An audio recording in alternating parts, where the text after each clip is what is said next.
Greetings, Bat Family. Welcome to Holy BatCast, brought to you by real fans for real movies. You can visit our website, holybatcast.com, and find us all over social media on Facebook, Twitter, /X, what else? Instagram, YouTube, just Holy BatCast. You'll find us. If you love the show and you want to support us, you can also do that on Patreon. You don't have to, no pressure. But if you want to, you can go to patreon.com/holybatcast. And as always, a big old thank you to all our patrons. And I got to give a shout out to a new patron, Mr. Brandon Holmes. Brandon, hello. Nice to meet you. Thank you for supporting us. You're awesome. So a big old shout out to Brandon. Brandon is sweet. He's generous, and he has great taste in podcasts, I guess. And so thank you, Brandon. Truly, it is appreciated. And all our patrons out there, you guys rock. So thank you. We know that you don't have to do it. And so it means that much more that you do from the kindness of your hearts. Thanks for that. We're also part of the Real Fans Podcast Network. You can check out all those shows at rf4rm.com. And as always, I am your bat host, Andy DiGenova. You can find me on Twitter /X and Instagram and Letterboxd. Just my name, Andy DiGenova. Now, this episode, we're going to be discussing the new DC movie that's out in theaters. It's playing right now, and that's Blue Beetle. So joining me for that, first of all, we got my bat pal, my partner in crime, my Uncle Rudy. It's Jamie Drewley. Is anybody as surprised as me that we're talking about a movie about Blue Beetle tonight? It is an interesting world that we live in, but I am not mad about it. No, spoilers, neither am I. Well, okay, good. Well, thanks. You've got to grow out that beard, though, if you're going to be a true Uncle Rudy. Yeah, except for you're not going to catch me dead driving a Toyota. But other than that, okay. I'm going to trust you on that. Are Toyotas bad? I didn't know that. Long story. I'll just sum it up as quickly as I can. My household is the only one you'll ever find that seems to have had problems with Toyotas. So. Oh, all right. Good to know. Anyway, also joining us, it's not Brendan because he doesn't get to see Blue Beetle for like a month. So. You know what I did? I called in the other love of my life that's not named Brendan. You've heard her before. You love her. It's Catherine Cobbs DiGenova. And so I guess that makes you our Jenny Cord. Aw. I mean, I kind of figured that's where this was going. I really want to be the abuela. You could be Nana. Yeah. If you want to be Nana, I'm okay with it. That's fine. I mean, you know. Once she lets her hair down. Yes. All right, Nana. Spoilery from the beginning of this. That she lets her hair down? I think that's okay. Hey. Well, welcome back. Thanks, honey. Thanks for joining. Yeah, of course. And so, it's nice to have you back. And the listeners love you. They're always happy when you join. Sweet. It's very sweet every time you read something and someone's not like, get your wife off that podcast. Nah. They're like, thank God. No Brendan. Well, we do miss Brendan. I'm just so bad for Brendan. He has to wait like months to see this movie. I know. That's what he gets for living in a third world country. Yeah. Someone was like, well, what are you guys going to do for the review if Brendan can't see it? And I said, we all get a nice break. Oh, sassy pants. Well, you know, he knows we love him. We do love him. Anyway, so no, I'm going to wake up whenever you publish this. The next morning, I'm going to wake up to a message that says "Third World Country, F off." I know it. I just know it. You don't have emails there. You're going to get it on a piece of paper on the back of a koala that walks to Indiana. Anyway, thank you guys for being here. Before we get to talking Blue Beetle, I've got to give a shout out to our friends over at Manscaped. At manscaped.com, they're kind enough to sponsor the show, and they're sponsoring this episode like every episode. And Manscaped wants you to know about all of their beard products because they're the latest and greatest. They're the newest. And so you probably already have maybe the trimmer or the weed whacker or the deodorant or whatever, but now they got something even better. They got the brand new Handyman, which is an electric face shaver for a quick and convenient way to achieve that clean shaven look. And I'll tell you guys a very true story. I used mine this morning because it was a Monday morning. And I hate shaving anyway, but I really hate shaving on a Monday morning because I don't want to do anything on a Monday morning. So I used my Handyman, cleaned things up a little bit, and it worked great. So go check out the Handyman, guys. Go to manscaped.com. We do have that promo code BATSCAPED for 20% off and free shipping. So Check out their new handyman if you're in the market for a shaver. Check out their other beard products if you are a bearded individual and you want to keep it looking nice and trimmed and looking good. Or maybe you want some of their other products, their body wash, the shampoo, again, the trimmer. The Lawnmower 4.0 is the best trimmer you can possibly buy. And I'm saying that from experience. It's the best. Go to manscaped.com. But if you're going to buy something, please do get that discount, get the 20% off, use Batscaped. And then you're helping us out in the process. And we would love it if you did that. It means a lot to us. So buy yourself something nice. You deserve it. Buy yourself a handyman. They're new, they're sleek, they're little, they're easy to travel with. And yeah, save a little money in the process. And you're also supporting Holy BatCast. So we would love that. But yeah, for real, it is now in rotation with with the rest of my grooming products. Pretty excited about it. So manscaped.com. Apparently my dogs think everybody should order one. I know. I think if they don't shut up, you should go use the handyman on their ass. Might just. Oh my gosh. But yeah, so no, go check out their stuff at manscaped.com. Use that promo code BATSCAPED for 20% off and free shipping. So thank you to Manscaped. And as always, a huge thank you to everybody who has already made a Manscaped order and used the promo code. It means a lot to us. It does help us out. I'm serious and I do appreciate it. So for everyone who's done that, thank you, thank you, thank you. And if you have not done it yet, no better time than the present. Go do some shopping. So please and thank you. With that out of the way, it's time to get blue dabby doo da dee da ba da doo da.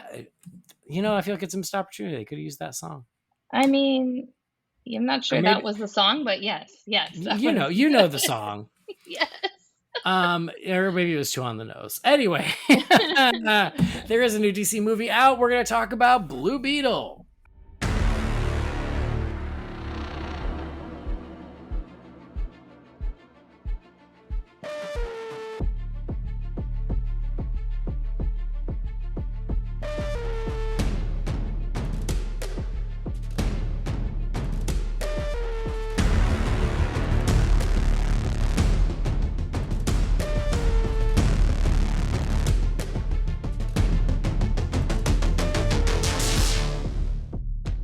Alrighty, Blue Beetle came out last week on August 18th. This one is directed by Angel Manuel Soto, and it stars Zolo Maraduena as Jaime Reyes, Blue Beetle. We've also got George Lopez as Uncle Rudy. Hey, George Lopez is a Raiders fan, so is he? Yeah. Is he? I didn't know that, but I'm happy for you. Talk about someone who could use some Manscaped. No kidding. We should send Uncle Rudy a Manscaped. Hey. Bruna, oh my God, Marquezine is Jenny Cord. Susan Sarandon is Victoria Cord. And Gizmo, Harvey Gillen, is Dr. Sanchez. Gizmo. Every time he came on screen, me and Catherine were like, Gizmo. I love that show. It's so good. It's great. And this season's been great too.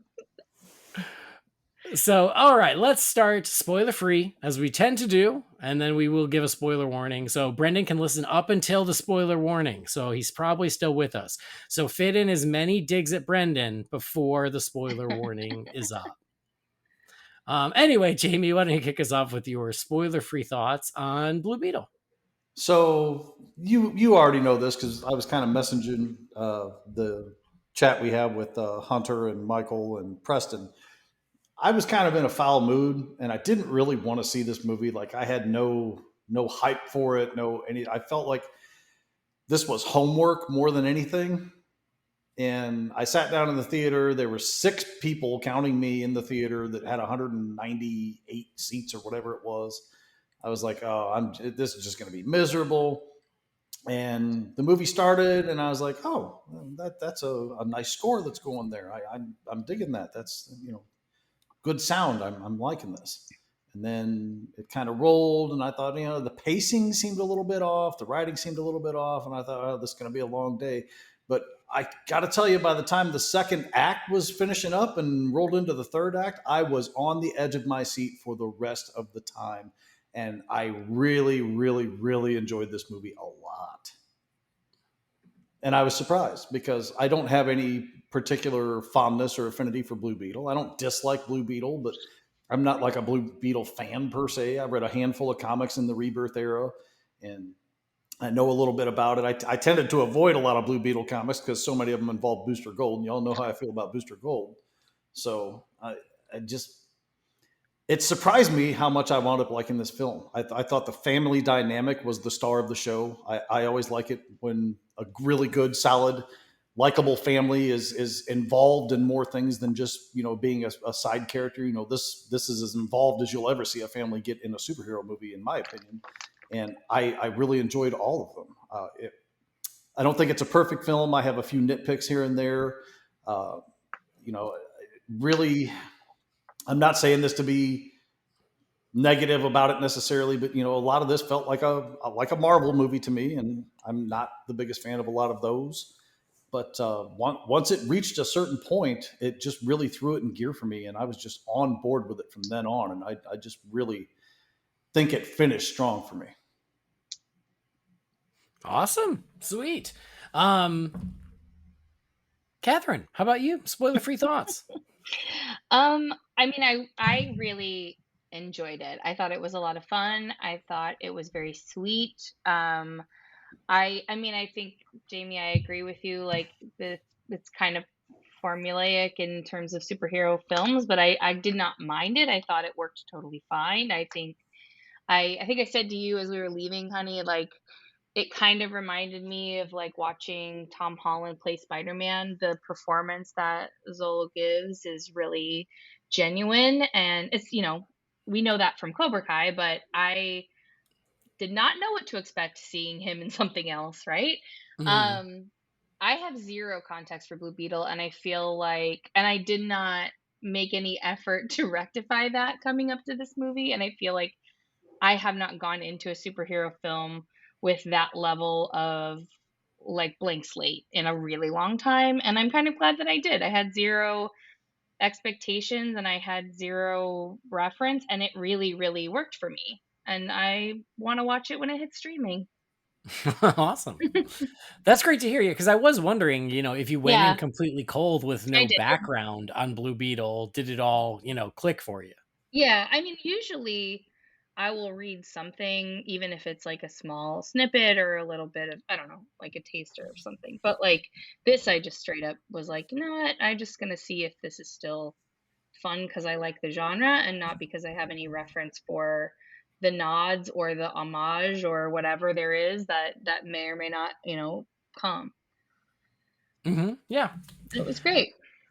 Awesome. I Yeah, loved it. I had a great time with it. Catherine and I went Saturday afternoon at like 2 in the afternoon, and our theater was full, that's which was pretty cool. actually Yeah, it was Oh, a nice good. surprise. It was like yeah, 90% full, which was great. Um, we did spring for the Blue Beetle Scarab popcorn holder backpack. sure did. Spared no expense. Thanks, honey. She bought it for me as a present. Gosh, And she now rules. now I'm gonna wear it Great to gift. work every day until they ask me to stop coming. We're still celebrating your birthday until the end of this weekend, and then Oh, yeah, that's right. I'm yeah, still in the birthday window. So yeah. thanks, honey. I have the Welcome. coolest Blue Beetle popcorn bucket backpack. It's the best. Um, but yeah, I had a great time with the movie. I thought it was awesome. I do think that, yes, I think the biggest downside is what you both alluded to, is it's a superhero origin movie, and therefore you kind of know what you're getting. You know the beats. You know what's gonna happen more or less, right? Like, oh, he's gonna, we meet the character, they're sympathetic and they're likable. They find this thing, it gives them powers. They don't know how to use their powers. Then they learn how to use their powers and they fight the big bad at the end. It's pretty standard. But Yeah. within that formula, within those beats, this movie is just so charming and it's so Mhm. entertaining and it's so fun. And so the cast is great, especially Zolo. Like, I mean, we loved him from Cobra Kai. That was one of those castings when they were like, "Oh yeah, Jaime Reyes is Zola Maraduena." You went, "Oh yeah, of course. That's a no brainer. Great call." And he Mhm. doesn't disappoint. I think he's amazing in the movie, and you just like him. And then you like all the other characters too. You love the family, and so it was very easy to get sucked in. I think I understand where you're coming from, Jamie, where for the first, I don't know, 15, 20 minutes, you're like, okay, like I get where you're going, right? There was just a little bit of like, all right, kind of easing into it. But I actually felt like, and maybe at least while I was sitting in the theater, and again, I was moody, so this can have an effect on me. Y'all know this already. I felt like they were in a hurry to get to him having the powers. Like they're trying to drop so much exposition in such a short amount of time to try and get you to know his position, his family, and everything else. And it just felt a little bit rushed.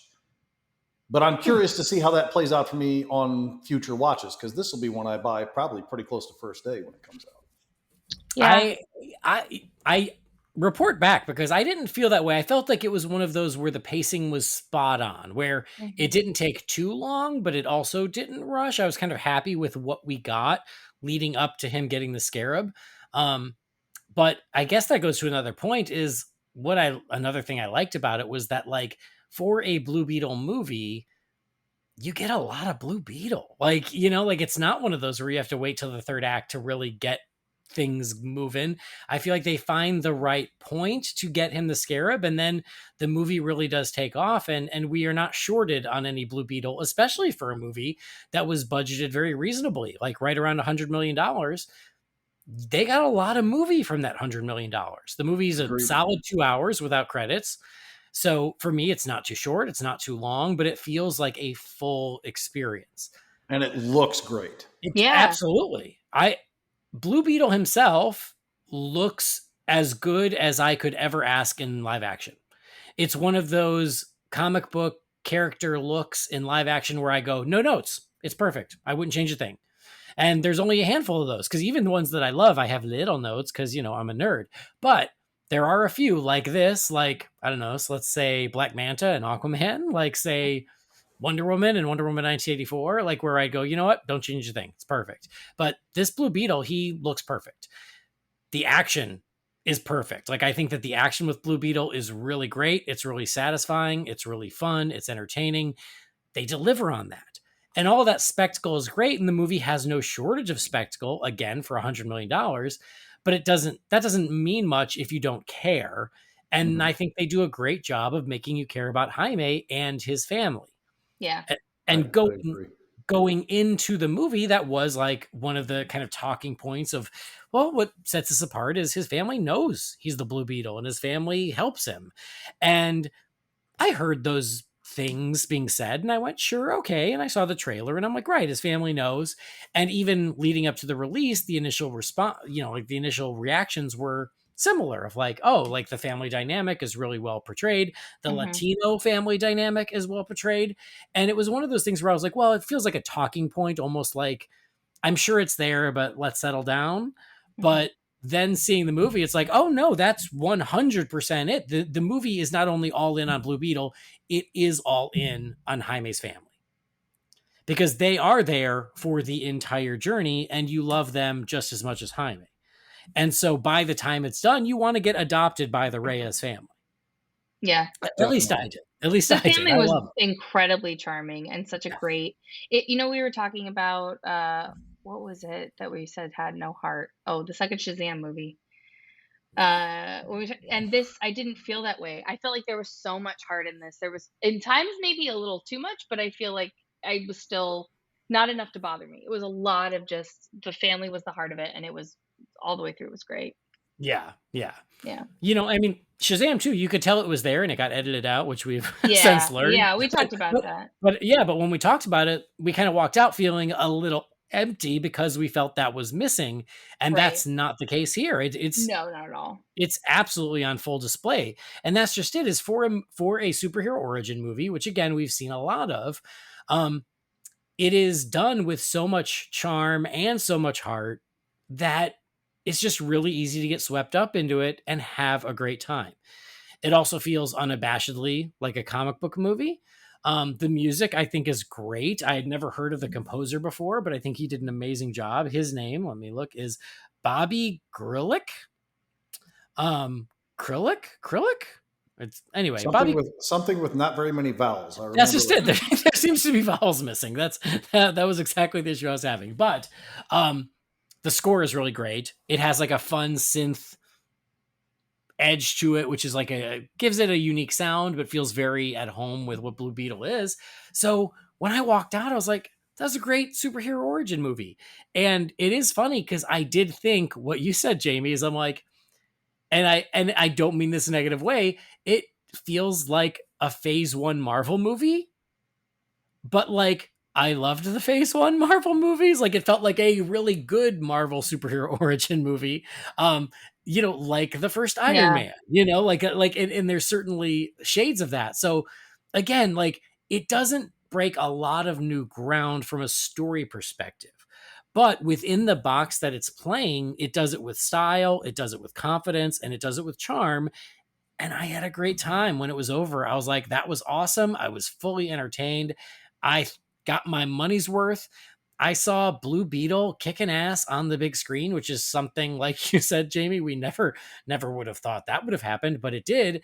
And it was really damn good. And so, not to get ahead of ourselves, but I do hope, regardless of what happens with this film and its box office fate, I hope that James Gunn is a man of his word, and Zolo continues as Blue Beetle in the new rebooted universe.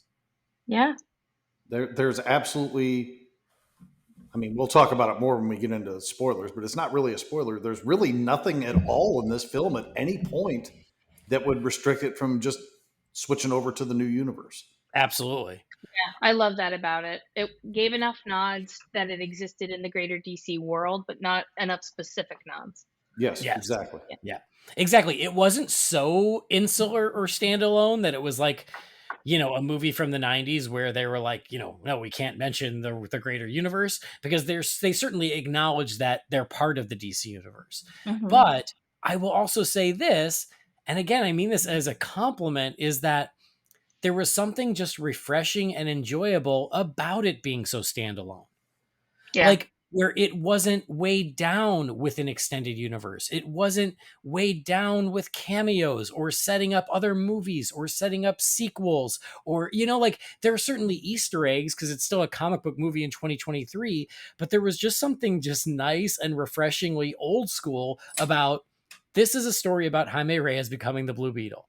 And that's all that matters. And you could just focus and enjoy that without going, oh my God, look, who's that? They're going to end up in another movie. Like there's none of that. You just get to watch and enjoy this movie on its own terms.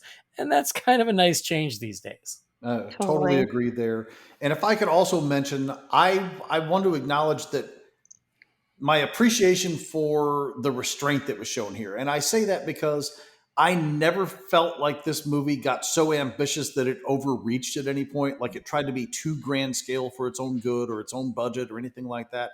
Like it was enough. And I felt like the people putting this movie together knew that what they were doing was enough and they didn't have to do more than they did, because you've heard me complain for a few years now. I get tired of the whole fighting tin can drones at the end just so you can have an enormous grand scale battle sequence. This movie didn't feel compelled to do. I mean, you've got, again, we'll get more into it in spoilers. You've got a little bit of side thing for him to deal with, but it's really in the end all about him and one bad guy.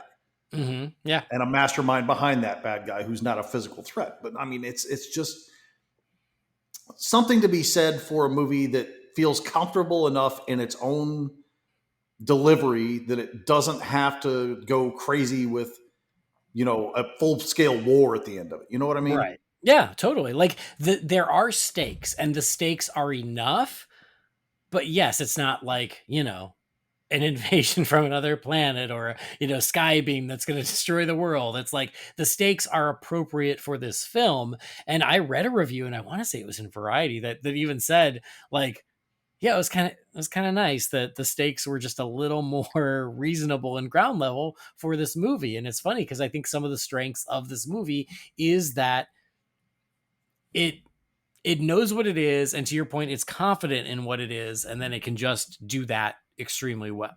Yeah, and not every movie needs to be the Avengers or the Justice League or anything like that. Right. Just sometimes something like this is just enough. Like Exactly. And you mentioned the shadows of Iron Man that can be seen in here, and there are certainly a lot of parallels that you'll find between them. And you know what? I really like the first Iron Man movie. I love it actually. So I don't have a problem with that type of movie. But I feel like too many studios have tried to reach beyond that. They feel like they've outgrown it, or it's not enough anymore. They need to keep trying to up the stakes, and this one didn't feel compelled to do that. And by God, I appreciated that, because sometimes I just don't need that level of movie when I'm watching a movie, you know? right, right. Yeah, And I love those too. Like I love the big insane Avengers and Justice League. Give me that. But it's nice to mix it up. And for a character like Blue Beetle, this feels like the right level, the right amount. totally. Sorry, honey, were you gonna say something else? No, I agree completely. I mean, I don't have anything else to add to that. I Okay. think you're right. All right. Well, let's get over the spoiler wall because there are a couple other salient points I want to make that just in case, just in case. But we all really liked it, and I don't know. I take it kind of as a huge win that Jamie liked it as much as he did. That is a massive victory. That's always a big win. Proud of you, Jamie. Especially because you went Thanks. like under duress. I think you even blamed me. You're like, I Andy's did. I was making like, me I'm go. only here because Andy's making me do it. I wasn't going to go. I was content to wait 2 months for it to be on HBO Max, but no, my podcast slave master made me do it. That's me. Sorry about it. And you know what? I'm glad you did, because that was totally worth my $12 Yeah. and 2 hours. Good. That's what I like to hear. So that makes me really happy. But yeah, Catherine and I both walked out really loving it, and yeah, I was very satisfied. And I thought it was a great movie. It's a great superhero movie. Can we touch on one thing before we get over the spoiler wall? Because I'm Yes. curious, and honestly, I'm curious to hear if your listeners say anything. But I'm really curious for Jamie. Jamie, did you have an insanely weird array of trailers before the movie started? Oh, There was a lot of stuff that seemed to be leaning toward the younger audience. Okay, so we saw in the same sitting Trolls, Yep. Paw Patrol, The Nun 2, Nope. and Dune 2. Dune I got, yes. Dune and Trolls are the two I remember. There was a third one in there too, but I can't very remember what it was. It was the creator. Is that what it's called? yeah, the one, the The one Gareth. with John David Washington? The Yeah, one where the trailer is the whole movie. Yeah. yeah. It's like Elysium Yeah. meets Chappie or whatever. Yeah. But yeah, it is funny because Catherine and I started giggling because we're like, oh my God. Like, I love that we went from Paw Patrol to The Nun 2. And It was I insane. hope the kids in the audience enjoyed being horrified with the trailer for The Nun 2. There I was hope a guy and his son like 2 seats over from us. Yeah. And he was, and Trolls, okay, Paw Patrol, okay. And then that Nun 2 trailer played, and I was like, well, I hope he's okay. Because he's like curled up in a ball. Yeah, that was AMC. Most of what my theater likes to show is like Pepsi commercials and Yeah. Regal's 5-minute snippet where everybody's quoting movie lines as they're going into the movie theater. It's Yeah. annoying. Oh, that thing. Yeah. We're still at AMC, so we still get to see Nicole Kidman. We're on like year 3 of Nicole Kidman, and I love Nicole Kidman, but it's time to change that thing up. Oh, for sure. But Maria Menounos. Yeah, Newbie. She transcends the theater. I can't get away from her. It's in the movie theater. It's at the gas stations. What the frick? She has a monopoly on like filler entertainment. She's a filler queen. She is. Good for her. I mean, she found her niche, and I have nothing but respect for that. But at the same time, I'm like, yeah, like we always go to AMC, so we go somewhere else, and I'm like, wait, Maria Menounos is here too? She's everywhere. We can't get rid of her. All right. Well, let's get over the spoiler wall so we can speak freely. We all really liked it. I hope you guys checked out Blue Beetle. It is really good. It's a great time, and I think that you'll have a great time. One of the responses or reviews I saw from someone, I can't remember who it was, so I can't give credit, but it was something like, you'd have to be really cynical to not find something to like in this movie. And not to say that there aren't those people, because there are, but it's just, it's just such a sweet, entertaining, and fun comic book movie. So there's a lot to like here. But we're going to speak freely. We're going to speak about spoilers. So spoiler warning is in effect in 3, 2, 1. So the end of this movie. Oh, okay. Well, what I want to start with, because it was where I was going to go until I realized, oh, I guess this is spoilery, is I love that they made a Jaime Reyes Blue Beetle movie. And I think they should have made a Jaime Reyes Blue Beetle movie because he is the current Blue Beetle. He has been for years now. And he is a much more unique character that I think deserved the spotlight. But what I really love is that they made this movie, but still found a way to incorporate Ted Cord. And so to do a Blue Beetle movie about the modern Blue Beetle, but still find a way to have nods to and incorporate the history of the classic Blue Beetle, I thought was such a nice touch.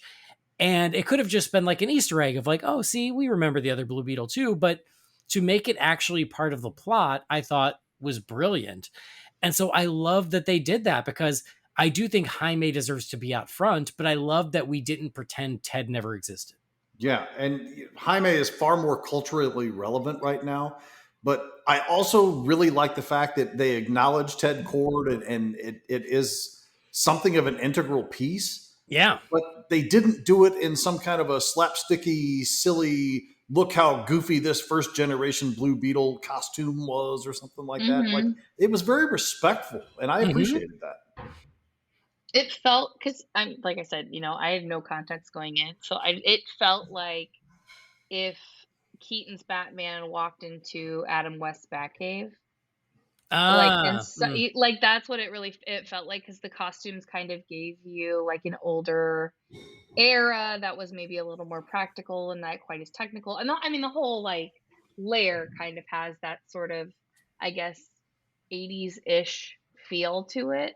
Which I thought was really cute. It was cool. Like it was cute and it was cool. Well, but since you came in cold, let me put it in terms that you will understand. Okay. Ted Cord Blue Beetle is like a less tragic Night Owl from Watchmen. Okay. Because Night Owl was essentially based off of the classic Blue Beetle. Oh, okay. So that's why the bug is kind of reminiscent of Archie, the owl ship in Watchmen. I thought that, but I love Archie the owl ship. So I know, but Blue Beetle came first. So, okay, but yeah, that's kind of the same thing. Because for anybody who's listening who doesn't know, Catherine loves Watchmen. I do. I think you mentioned that on an episode recently too. And we have to be from the same litter someplace. I know, right? We'll trace it back, Jamie. Although you got height that I definitely have never had. Still. I got the deep end of the gene pool. Yeah, there you go. Okay, that makes sense. Also, while we're on the topic, I do really love the Beetle ship. It's great. Oh, the bug is awesome. It's so great. And I'll admit, I didn't know it was called the bug. I just called it the Beetlemobile. And, people more well-versed than me were like, it's the bug. I'm like, okay, that's great. That works. I love that. And yeah, same, like going into this movie, that was not something I would expect them to incorporate. Yeah. And I love that they did. And it was in the trailer. So it's not like it was a surprise, but I love that they incorporated it. It looked great. And then I love that it got an amazing badass action scene where the family goes on a rescue mission to save Jaime. Like, I loved that. Mostly badass. Mostly. Yeah. Well, why not? Why only mostly? Because one of my gripes about the movie actually involves that. Was it the music? No, it was the bug fart. Oh. Okay. So that happened, and I went, Jamie's gonna hate this part. Correct you are. I had that thought. So here's the thing. At that point, I was so invested in it. I was cool because I'm like, okay, this part isn't for me, but I get why other people like it. Especially younger audience viewers, because there's a pretty fair amount of young audience appeal here. But that part, not only did I think it was kind of a grown moment, but I thought it just went on a little long. So, I don't know. Not for me. Let's put it that way. That was for the kid in the corner traumatized by the Nun 2 trailer. There you go. Yeah. Just for him. Yeah. So I should hate the bug fart too, because I don't like cheap fart jokes in my movies. I love cheap fart jokes in real life, but not in my movies. I can verify that. Normally, What was that? I said I can verify that. But for some reason, this one I thought was fun, and I guess because it made sense. Like the bug would have some sort of gas weapon or option.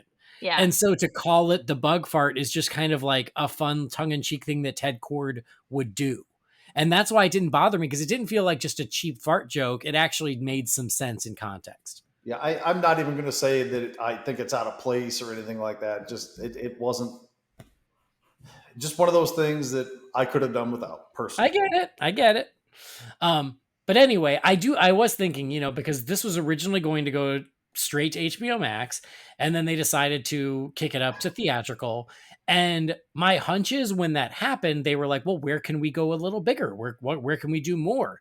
And to me, the bug action sequence felt like that, where they were like, oh, we have a little more money. We can do something bigger. Let's really let the bug go ham on these guys. And I think the movie was better for it because I thought it was really fun. I do feel like that is a classic vehicle. Like it will remain in the zeitgeist. It will remain in the memories of people. It's like, wow, that really was like, it was the type of vehicle that had a personality, that was a character in itself, which, I mean, you guys have talked about that here and there with different types of things, but I really felt like it was in the conversation. Yeah. There's another, I think it is Regal, that their popcorn bucket is the bug. Like AMC was the backpack, but the Regal one is the bug. And I was like, I really want one of the bug because it's so cool. Because it is cool looking. I think it's a great design. And then to see it in action is even better. But I'm sure it'll be on eBay for $5 in a few weeks. Well, let me put it to you in perspective, the kind of mood I was in, okay?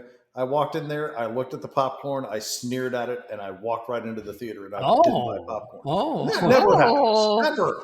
Well, no wonder you were so grouchy. Popcorn makes it better. Yeah. But if I get over there again and they still have those, I'll pick you one up. All right, please do. Like I said, I if I had to wait a couple weeks, I could probably get the backpack super cheap too. But I never know when we're going back to the movies, and so I was like, oh well, to hell with it. So yes, I wanted to mention the Ted Cord thing, and I guess since we're on the subject, the whole movie I was kind of waiting of like, I didn't expect him to appear in the movie. If he had, it would have been a really great surprise, but I wasn't holding my breath for it. But I liked that he was missing. And so I was like, well, I'm glad that they're leaving the window open for he to come, be a part of it at some point. And I was like, one of two things will happen.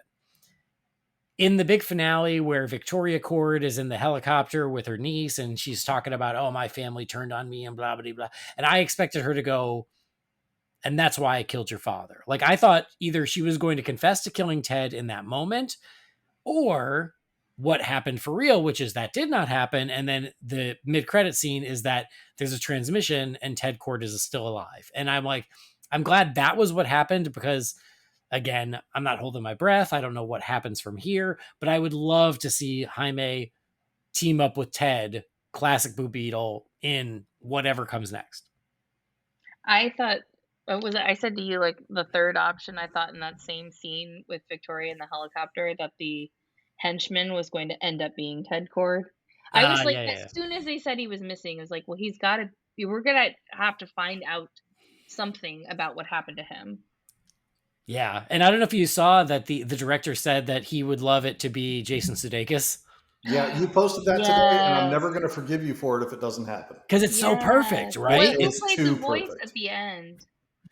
Probably no one, probably just, I don't think I mean, even the picture of Ted Cord was like slightly blurred, so that way they could have some leeway in casting him. Yeah. Oh, I love that. So my wife likes to randomly, if she has control of the TV, like I came home from work today, she had the TV on, and she watches just random episodes of Ted Lasso now. Like, she's not going through watching it beginning to end like she has several times. But tonight she just happened to have the series finale of Ted Lasso on. And the whole time I'm sitting there eating my dinner watching the last 2/3 of that episode was, this freaking guy being Ted Cord would be absolutely through the roof awesome. Yeah, I know. But I mean, it wasn't just a fan cast. The director said it, and I was like, well, I'm with them. Yeah, I think it would be great. But again, who knows? I'm not, not expecting it, but it would be nice. Let's Well, get I mean, let's just go into that. okay. We mentioned it already. There's certainly acknowledgement of a grander universe, but there is literally nothing tying it to a specific universe. Yeah. And I Yeah. cannot help but feel that that was done that way on purpose, because as they were making this or finishing it up, they knew that a new universe was on the horizon. They left the door open for this to be a part of it. And there's literally nothing here that I can recall that keeps this from being able to be a part of that, because Yeah. they have plans for a Blue Beetle Booster Gold movie, if I'm not mistaken, right? Well, they have plans for Booster Gold, and then yes, to eventually team them up. Not necessarily in a movie, they haven't said, but Okay. yeah. But I no, did I mean, appreciate. Oh, yeah. go ahead. No, I was going to say what you're going to say, so go ahead. Oh, I did appreciate like the subtle nods, the Gotham Law sweatshirt, and the comments that Uncle Rudy made about all the Justice League people. But it was nothing so specific at all that tied it to the current. And that was the cool thing. Like it acknowledged it without getting too intense. Yeah, it was And it very needed. smart. It Whoever made wasn't that call. distracting. Yeah. Yeah. Whoever made that call to be like, it is part of the DC universe, but maybe we just maybe we just keep it vague because we don't know what's going to happen. And I think it worked great because again, it feels like the part of a greater universe, but it doesn't matter what. Yeah. So yeah, the little things like you said, the Gotham jacket, which was Hmm. great, and just the mentions of other heroes knowing that they exist, and comparing Blue Beetle to Batman, because that is a very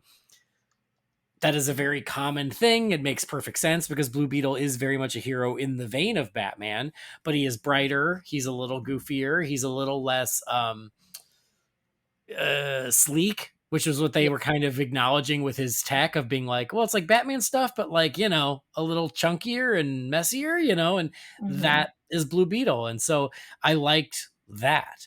Anyway, I wanted to get back to Jaime's family. Mm. Specifically for me, like the first scene with he and his dad, where Jaime's like trying to figure out how to help his family, and he's graduated from college and he thought that was going to be his ticket. And the conversation with just he and his dad in the yard, I just thought was like, it was one of those really beautiful, heartfelt moments where I started getting choked up then and there. And yes, I'm sure part of that is because of, losing my dad recently, but I also thought it was just a beautiful scene between them. And I didn't even think that, oh, well, dad's a goner. I probably should have, but I just thought it was a really great scene between them. And then really how it all comes full circle in the end, I thought was really beautiful too. I could not agree more. And actually, that was the moment where I truly fell in love with the movie. When that's really kind of the tie up to the second act, where they're coming to the house, they're trying to get Jaime and threaten the family if they have to, and the dad is trying to keep something from happening to his daughter, and he pushes that soldier out of the way, and he gets knocked down by the other one, and he's got the heart condition that's mentioned at the beginning of the film, and that winds up being his demise. And it's a very emotional moment, but I was so invested in the movie at that point for a couple of reasons. Number one, because that's what a father would do. It's a situation that he cannot possibly win, but that doesn't mean he's not going to try. Mm-hmm. Hmm. And also the fact, and I'm not trying to say I wanted the old man to go away or anything, but it showed that the movie had some real stakes to it. Yeah. Yeah. And they didn't do something cheesy like put him in a coma for the rest of the movie, and then everything ends on a hunky-dory note when they're in a hospital room and he's laying in bed and he's going to make a full recovery. I mean, I wouldn't have hated that, but I just feel like this was so much stronger from an emotional standpoint. And I really think it was the moment where the family came together Mm-hmm. a lot Yeah. stronger. I mean, they were pretty tight knit anyway, but I really feel like the family came together when the father passed, and they were just like, here's what we got to do. We got to help him. We got to do this. And I love that approach. I love how that was handled. And again, I was into the movie at that point, but like that was the moment where I was like, hell yes, I'm all in on this now. Mm-hmm. And then from there, it never let up for me. So other Yeah. than the bug fart.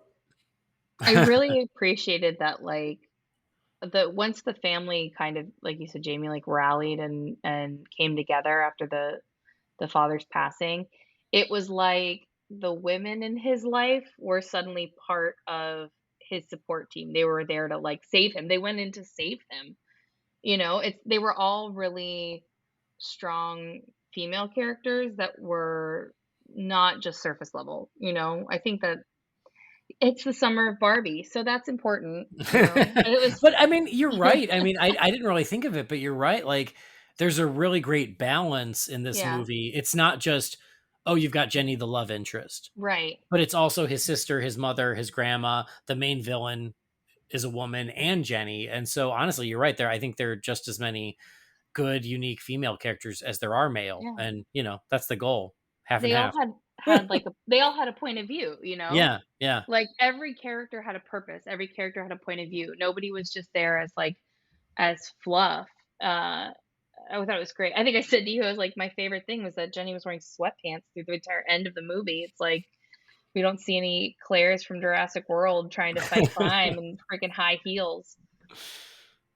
Yeah. And that was something that did take me off guard. I wasn't expecting it, which is Sweatpants. I never thought, yeah, the sweatpants. I was really blown away. I was like, you know what? The world has been too long without sweatpants in superhero movies, and It's true. our day has come. Yeah. Sometimes when you kick ass, you want to be comfortable. I mean, I ain't Yeah, mad at it. we all just want to be comfortable at the end of the day. True. No, the fact that I didn't expect Jaime to get captured. That Yeah. was not something I was expecting. I certainly expected, oh, they're going to threaten the family and Jaime's going to come save them. That to me seemed, oh yeah, of course that will happen. I did not expect the switch of Jaime gets captured and the family has to save him. And I Yeah. thought that was such a great turn for the third act. I didn't see it coming. And it wasn't, they rallied and they realized that they had to be there for him, and they didn't even have time in that moment to mourn the father. And I love that moment too with the Nana of like, there will be a time to cry, but this isn't it, because we need to stop, or we need to go save Jaime. And then after all is said and done, it's also just like this wonderful, beautiful, but heartbreaking moment where once they realize everyone's safe and she goes, now we can cry. Yeah. And you're just like, oh, like it's great. But yeah, I love that they don't just sit at home and going, oh God, I hope Jaime's okay. Like, they have no choice and they go get that bug and they go get him. Yep. Nana was by far the MVP of this film. I don't care what Yeah. anybody says. Yeah. She was. I loved when they were like, whoa, Nana. And she's like, you don't know what I did in my youth. I need a Nana action figure with that the big gun she had. Yeah. It was so, like, psychedelic and awesome. It was. The way she laughed when she was blowing those dudes away in that hallway. Yes. Oh my God. I was She's the best. cracking up at that. Oh, the best. So good. But to go back to the father for a second, I agree with what you were saying, Jamie, about like, of course I didn't want him to die. He was, he was so warm and loving. And again, I should have seen it coming. I didn't sometimes. And I to me, I always think that's a testament of a good movie, is I'm so wrapped up into it. I'm not going, well, here's what's going to happen, or I know that this is going to happen and that guy's a goner. Like, when I'm not thinking like that, it means I'm just watching the movie. But when he dies and he goes, and then you get that wonderful moment where Jaime sees him again, like in limbo or wherever it might be. The ancestral plane, yes. Yeah. Yeah. Where he's like, he goes, I know that my purpose was to be here for you in this moment. And like that, I thought was beautiful. Like, that whole sequence was arguably my favorite part of the movie, because it was like very emotional. It was very beautiful. And then it kind of led to this awesome badass moment where Jaime comes back and truly, breaks free. Yeah. It's just one of those where, like, yeah, the music is, is building and building. And at the same time, he's talking to his father, and then he's jumping out and trying to get, recombined with the scarab. That whole scene I thought was beautiful. Yeah. I thought the scarab was pretty well handled. Yeah. As far as like the personality, it could have just been a robotic presence without much to it, like the whole, I guess you could liken it to Cyborg, where periodically the technology tries to take over and do things for you instead of you controlling it. And eventually you have to have that. I think they even referenced it as a symbiotic balance between them in the film. But the personality of the scarab, by the time they reconnect at the end, where the scarab understands killing somebody isn't always the best way to go. It's not necessarily the right way. It's the Scarab was speaking some phrases in Spanish, which I thought was really fun. I just thought that was a good time. Like I felt the two of them. There wasn't an overwhelming development of character for the Scarab, but I just felt that was handled toward the end, especially really nicely. That personality came around the way that it did. That's a great point. The Scarab even has like a character arc, but you're right about how not only does Jaime learn from the Scarab, but the Scarab learns from Jaime, and the way they become one. No, it's done very well. And to your point, right there in that climactic moment with the villain whose name I can't remember, Carapax. Yes, Therapax. Carapax. Carapax, which I could never quite remember his name, but he looked badass. So he was a cool looking villain for Jaime to fight in the end. I feel like she called him more than one thing. Like she She called used him his Carapax. she used his like full name. I want to say Carapax was like his last name. Yeah, it was weird. It was like a couple times I was like, is that not his name? Do you just call him that? Sometimes it was very confusing, but Yeah, he was very intimidating. he was. And what's funny is like I appreciated how they sort of left some little seeds of his relationship with Victoria and like what was really going on there. And then I'll be honest, when I saw him like holding the locket, I kind of rolled my eyes where I was like, oh geez, is he like doing this for his family or something? And I was like, it's too late for that. Oh, having a family. Ew. but well, just because I was like, we're in the No, I climax. Why agree. are Yes. you introducing Yeah. this now? But Right. then to actually show Jaime his history and save that for the end, all of a sudden I went, oh, actually, this is a really good decision, because it totally shows that even the most evil of people, they have a history, they have a family, and they have their own story. And I don't know, I just thought it was well done when you see the story of where he came from and how Mm-hmm. Victoria really, like manipulated him and turned him into what he was. And in that moment, and it's a very quick thing, but I thought it was really effective because all of a sudden now you're sympathetic to him too. Yeah. And I feel Completely. like the connection that they made, both Jaime and Carapax at the end, really, it not just helped like his, Jaime's character arc, but the relationship between Jaime and Kajida as like Mhm. this symbiotic relationship that the Beetle has learned from Jaime and was able and stopped him from killing Carapax at the end. Like it was just it was like, I mean, how many times have we seen that sort of thing happen? But it's still in this moment, it was like a very satisfying change and arc to everybody's character that was just emphasized there. Yeah. Yeah. And all that aside, just from a purely eye candy mode, that Yeah. final battle was a badass final superhero battle. Yeah. like all the emotion aside, it was just a really cool battle. And you know what? Sometimes that's enough where you're like, we got two awesome looking comic book characters slugging it out in a really cool fight. And you know what? It's okay to enjoy that too. So I feel like this actually gave me everything. It gave me the action and the eye candy, but then to end on such a great emotional crescendo, it worked really well. I thought both of And the main playing the fights were redemption great. angle with not one but two characters, I thought was good too. Yeah. Because even though his arc wasn't solid through the film, like she kept calling him Sanchez, but then he rattled off like 16 names, and I just remember it Oh was like yeah. De La Cruz was his last name. Harvey But Galen. we'll just call him Gizmo for the sake of the show Gizmo. here. Yeah. Gizmo. Like Gizmo. he kept trying to steer into a direction of good, but obviously he knew what he was doing and helping her try and achieve this unscrupulous plan.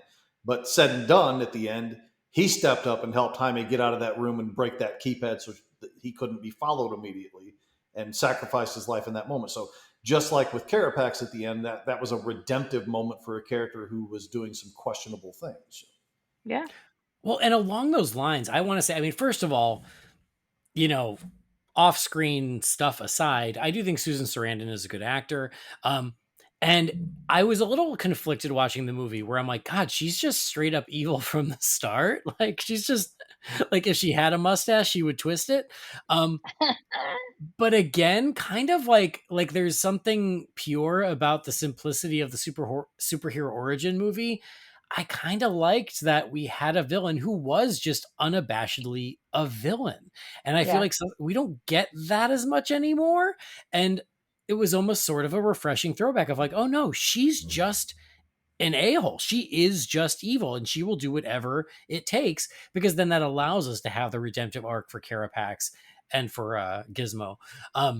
But all that aside, my point is what I loved, again, not only is this a movie celebrating Latino and Mexican family and Latino culture, there's a lot of undercurrent about how, you know, upper class white ladies or white people, rich white people like Victoria Cord, how they treat Hispanic people in their lives, how they treat the help, that whether it be Jaime and his sister, cleaning her house, where she literally looks past them as if they don't exist, or how she treats Gizmo by just calling him Sanchez, and then even manipulating Carapax throughout, being like, oh, I'm the one who's got your back. I'm the one who's helping you. And we're doing this together, knowing that she only sees him as an asset. And I think that the movie has a lot to say also just about the have-nots. And I appreciate this movie going there and actually shining a light on that, when they're sitting there and they're looking out at the city and they're like, oh, well, the rich people live there and we live here, until they decide they want this too. And then they kick us out. Yep. Yeah, I thought that was all handled really, really well. Agreed. Yep. Yeah, so I'm really just disappointed that Gizmo died. I know. It just leave the door open for him to come back. He's such a great actor, and it's been so fun to watch him, appear in so many different things. I looked at it really quick before we started. He's Snowy on Batwheels. Is he? He's also Nightwing on Harley Quinn. Is he really? Yes. I didn't know that. I know. I'm like. Oh no, sorry. Zolo is Snowy on Batwheels. Okay. Oh, okay. But yes, he is Nightwing on Harley Quinn. How fun. And he's funny on Mickey Mouse Funhouse, but that's a... Yeah. By the way, are you current on Harley Quinn, guys? I think so. Okay, because my condolences. Yeah, okay. Oh, yeah. That ass. But yeah, well, there you go. The more you know. But yeah, I love him, and I think when he popped up at the beginning, we were like, oh yay, Gizmo's in this, and I knew he was, and then I forgot. Yeah. So no, I thought, and going back to the city, I can't remember the name of the city. Forgive me. City. Yeah, that one. I also loved just the design of the city, how it was like a slightly futuristic, slightly comic booky city, but still real. I think they did a really great job of building a real place that was just comic booky enough. They found a nice balance there. And I think that's true for the whole movie is it's the right level of real versus comic book, and it just works. So you go with it no matter what. I actually thought when they were first introducing the city and you were seeing the skyline and everything, I'm like, oh, does this take place in the future? Is that why it's not involved with the other hero stuff? And then they kind of let you know that they're developing this stuff in this key. Yeah. I kept trying to figure out where the heck we were and whether or not that was a real place. I looked later to see that it's not. It's it's like Central City or Gotham or whatever. That's what I thought. Generally speaking, DC uses made up cities. Marvel uses real ones. But it did feel very like South Florida. Totally felt Miami. Yeah, that's what I thought too. Like Miami crossed with Metropolis, kind of. Yes, exactly. But yeah, I thought that was cool. Yeah. Yeah. It's great. It's great. We love it. It's terrific. I think it'll translate well it was great on the big screen, but I also am looking forward to watching it at home. I feel like it will still pack the punch on the small screen without missing anything. Yeah. Well, and again, I think repeat viewings of this are going to do nothing but be favorable to this movie. I think for sure. It's one of those, at least for me, I think it'll just get better with time. Yeah. Yeah, I feel like, going in, I of course wanted to enjoy it and I thought it would be fun, but I think it really did exceed my expectations. And that was such a nice surprise of like, instead of it just being, oh yeah, it was a good time. And that was kind of all I expected of it. Kind of like Shazam 2, which is, oh yeah, it was fun, nothing super special, but it was fun. But there was just so much more to it than that, and I think it was kind of special. Like, and Hmm. and I really was impressed with it when it was over, and I hope more people check it out, and I hope more people give it a chance because it's a really good superhero movie, and I think what's working against it right now is what was working against, frankly, every DC movie this year, is they all kind of just feel like lame ducks. Where I do think that people know, oh, there's a reboot coming, and so these just aren't a priority for most moviegoers where they're like, yeah, it's a dead universe. Yeah. I'll wait until it starts again, which is such a shame. Um, Especially for this one. And I still think for the Flash, but that more people should give this a chance for numerous reasons. For it being a good movie, whether or not it's connected to the new universe should be, beside the point. But also, for the representation angle. And I've seen a lot of Hmm. people rooting for it and supporting it because of that angle, and rightfully so. But like, even it's not like you have to be Hispanic to like this movie. It's a Right. great movie, whether or not. But it's just great that it's a great superhero movie that firmly has its heart in that world for all those people who can then see themselves in it. Totally. Yep. So I don't want to bring the room down, but is the box office tragic at this point? Or It's not, I I don't mean, think it's, it's tragic. yeah, tragic is a bit much. It came in on the lower end of the tracking. So it like, like it was expected to take in between 25 and 30 and it came in just over 25 for the weekend. I mean, And that's not so, that's not a train wreck. well, it's not a train wreck, especially because kind of kind of like Shazam 2, I feel like they sort of did the bare minimum promotion for this. So I don't think they spent a ton on marketing. Yeah. Um and also, like I said, it cost $100 million, which also helps.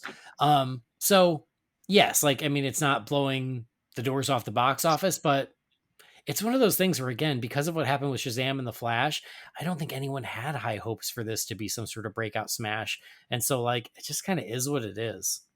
I am Well, curious to see how the strikes are going to impact the box office because you're not getting any promotion or marketing from any cast and most crew at this point, Yeah, because that's part of the strike. So, like, it's I think what's I obviously, I'm a SAG member and support the strike and the contract negotiations, but I think I hope that for Zolo, this is not the end of being able to be in the spotlight and take things on like that because of the way there's been such a lack of promotion for the film. yeah, for sure. I mean, and the good news is it's well reviewed. It's been well received, and I think that everyone, whether they loved the movie or not, everyone Yeah. agrees that he was great in it. So, Yeah. and he was like, Yeah. And the he's, character was great and we want to see more of that. yeah, absolutely. So Yeah. I'm all for that. I think that, he's great in the role. And even if it's not a Blue Beetle 2, which is fine, he could pop up in something else as Blue Beetle, and I don't think you could blink an eye. No, I think that's awesome. That would be awesome, honestly. with a budget that low and marketing being kept certainly in check, if not underused, I don't feel like it's going to. I mean, a little bit of word of mouth, I think, is going to help it. I would hope. Yeah. And if nothing else, I mean, worst case scenario, this thing's in the black in its first 2 weeks of VOD and Blu-ray sales. Yeah, I'm sure. Yeah.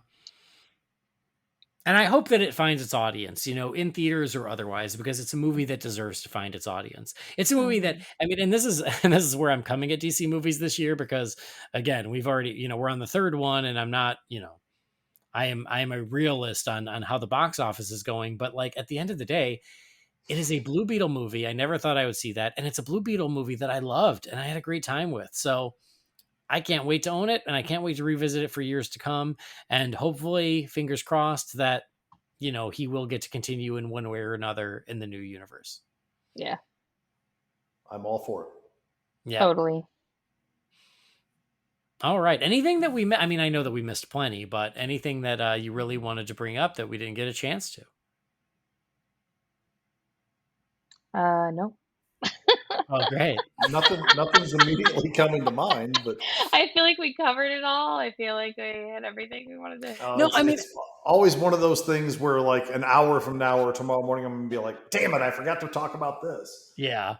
Well, I will say this, and because I kind of acknowledged it at the beginning, but now that we can speak in more detail, is just about, we talked a lot about like the emotional arc and the family and the characters, all of which is what really makes the movie work. But I also feel like, again, as just a superhero fan, they they really give you a lot of Blue Beetle, from the moment he like the scarab takes him over. And I thought it was a very smart point to like have the suit or the scarab being like, let's test the capabilities, and that is what shows us what it can do, but also that Jaime's not doing it. But like there's like the battle when they go to Court Industries in the middle of the night to steal something the first time. Yeah. They run into what is it, Carapax? Yes. Yeah.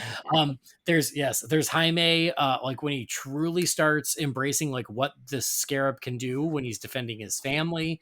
And then like the big finale as he's escaping this secret base. And there is a little bit, Jamie, of like there's a little bit of the faceless extras for him to fight as he's escaping the base, but I didn't care. It But was it's all really like cool. foot soldiers, Yeah, it It's was not. really cool. So I got a little bit nervous when they did like the pan around thing, and she's like, I can put this OMAC or the scarab code into all these OMACs, and it like pans through a room that has like thousands of these OMACs in there. I'm like, Yeah. oh God, no, please don't do it. And they didn't, and I'm glad. So Yeah. like they established that this could be a threat if she gets her way, but they didn't go all out with that because again, you have a new superhero with a new set of powers and this suit and the scarab and all that, and he has a struggle taking on one guy who is under his power level, who by the end of the movie is probably higher than his power level. How's he supposed to fight 500 of these things at once? Yeah. No, I think Yeah. it And goes back to that what you that, were that saying. kind The of stakes were you either just, have to take away from the quality of your opponent at that point, like they did yeah, in Age of Ultron, or they have to suddenly make him the greatest fighter on Earth when he's been Blue Beetle for like a week. totally. Yeah. Neither one of those things really flies well with me, and I think this movie did it the right way, in my opinion. So again, Yeah. as I was mentioning earlier, the fact that they showed the restraint to keep it a little bit smaller scale in that perspective, I just appreciate the hell out of that. Well, and that's such a great point is going back to like the fight, the very first fight that happens with Carapax, where he just surrenders himself to the scarab because he doesn't know what he's doing. He doesn't know how to fight. And so he's sort of on autopilot. He just lets the scarab do it. I thought that was a really great, again, a great story beat of being like, well, it would be silly if he could all of a sudden just be this amazing fighter. The scarab's got to do it for him. And then again, they sort of become one with each subsequent action sequence. So I thought that was really smart. But yeah, and then again, like leading up to a final battle that I think is up there with any great superhero final battle. So I feel like, this movie delivers everything that you want it to. It's great characters, it's strong emotion, and it's also just some awesome superhero action with an amazing looking Blue Beetle who looks like he jumped right off the page. Mm-hmm. Yeah. And I'm just going to put it out there now because I'm just that guy. Anybody who says that they think the CGI looks like shit in this movie is trolling. Yeah, it looked I great. didn't. It looked awesome. This movie looked so much more expensive than it was. Truly. Yeah, I agree. I thought it looked great. It was great. Yep. Awesome. All right, well, let's get some closing thoughts and some letter grades for Blue Beetle. Jamie, kick us off. I really enjoyed the hell out of this movie. It's a really, really good time. There's a lot of emotion. There's a lot of good action. I really, Andy said, the reviewer said, there's something for everybody in this film. I really do believe that. I feel like this should be that, what do you call it? Like a 4-quadrant crowd pleaser kind of a thing. Yeah. I feel like this was that movie, and it just, unfortunately didn't find its audience, at least in the first weekend, to that level. But I really hope people give this a chance and see it again. And again, I'm probably not going to make another trip to the theater for it just because life is busy and movies are expensive. But when this thing releases first day for $20 or whatever, I'll probably drop the $20 and buy this one because I enjoyed it that much, and I have no shame about spending that much money to buy a film that of this quality that I think was that good. I have a few nitpicks about it here and there. I have a few groans here and there, but overall, there is so much more to like in this movie than there is to not. And even the stuff I don't like isn't like, oh God, this pisses me off. They did it. It's just a, not for me kind of a choice. So for me, I'm at an A- on this one. All right, Catherine, what about you? I mean, I think I said it at the beginning. It was fun. It was sweet. It was great. I think that it manages to cover so much ground and handle everything really well, from the Latino culture to this character to not making this feel stale even in its superhero formula. I don't think it's perfect, but it is something that I feel like I will revisit more often than some films that are probably considered to be perfect, because I feel like it was just easy and effortless to spend 2 hours with this movie. I feel really strongly about performances, and I feel like this is just the beginning for Zolo, and I hope we see more of him. And I'm gonna go with A-2. Take that, Jamie. Yeah. All right. It's not the Meg, but it's still really good. I still haven't seen that. So. We haven't either, and I'm really upset about it.